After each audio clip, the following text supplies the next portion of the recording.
What's up everyone? Welcome to my review for The Dictator, a new Sacha Baron Cohen movie where, of course, he dresses up and makes fun of things and makes jokes and offends a lot of people. So this movie is actually different than Borat and Bruno. This one's pretty much an actual movie. Those two that I just mentioned, they were more like him dressing up as a character and going around with real people reacting, doing things and letting them react to the camera in weird ways. And this film is more just like a regular movie, which is definitely different. But hey, it still could be good. It might be funny. It might just be a fun little movie. I don't know. Let's find out.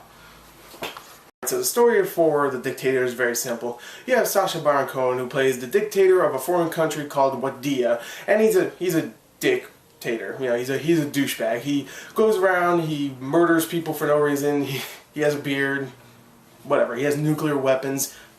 Cool. And he goes to the United States so he can pretty much address his weapons and pretty much threaten the United States in a way. And he goes there, and then boom, out of nowhere he gets kidnapped.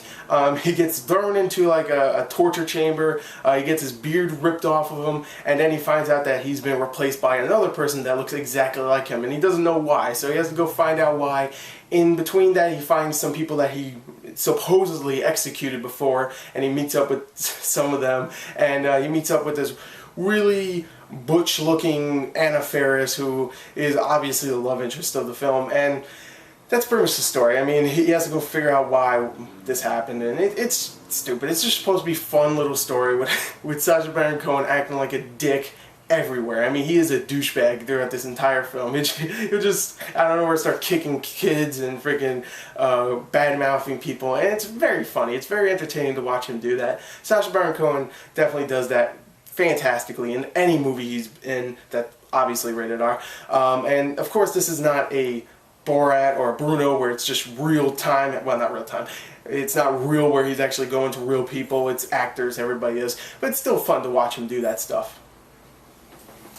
The acting, I gotta admit, Sacha Baron Cohen, he is fearless, alright? Now, of course, this is a regular movie, not like Borat and Bruno. Bruno and Borat were all like, okay, they had stories, and there's parts here and there that were, of course, scripted, but there was other times where, of course, most of the movie was him just going around to real people and just doing strange things and getting real reactions. In this film, it's more just like a film, which is kind of sad, but still, it has that fearless aspect to Sacha Baron Cohen, where he will offend anybody, Jewish people, black people, white people, it doesn't matter, he doesn't care. And I thought it was really, really funny. I thought it was really funny. There was parts in here that I shouldn't have laughed at, and I really did, and he did a great job in this film.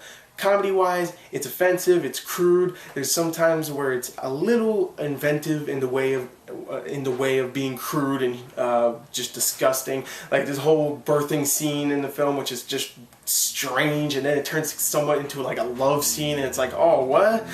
It's really awkward and strange. There's a whole scene where they're talking, him and the scientist partner who comes in later in the film, who they're like in a helicopter, just, you know, doing stuff, and they're just like speaking their language, and they start throwing out things like 9/11 and World Trade Center and Empire State Building, and there's this two American couple just like, what?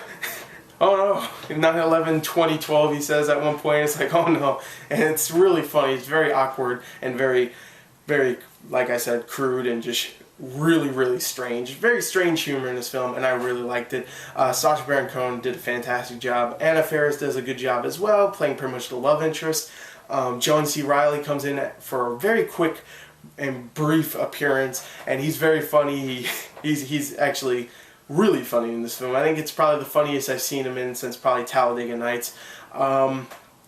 And some other people like Ben Kingsley, who plays like I guess I can't remember who he plays, but he plays the advisor, I think, of the dictator, and he does a good job. I think he's just happy to be in a real movie for once, because he's been in like what, 500 DVD movies, you know, straight to DVD movies recently. So maybe he's just happy to be in a real movie now.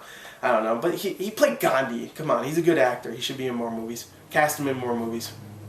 Okay. Anyway, back to the movie.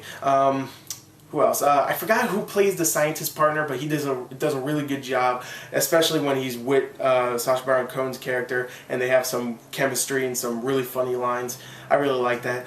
So you know what? I'm just gonna say right here, the acting and even the comedy. I already talked about the comedy, so I'm just gonna say it right here. I thought it was very fun, very funny to watch all the actors pull off all these lines and stuff, especially Sacha Baron Cohen and even John C. Reilly for the short appearances in it. I thought it was very, very funny to watch both of those guys, and even the scientists later on in the film.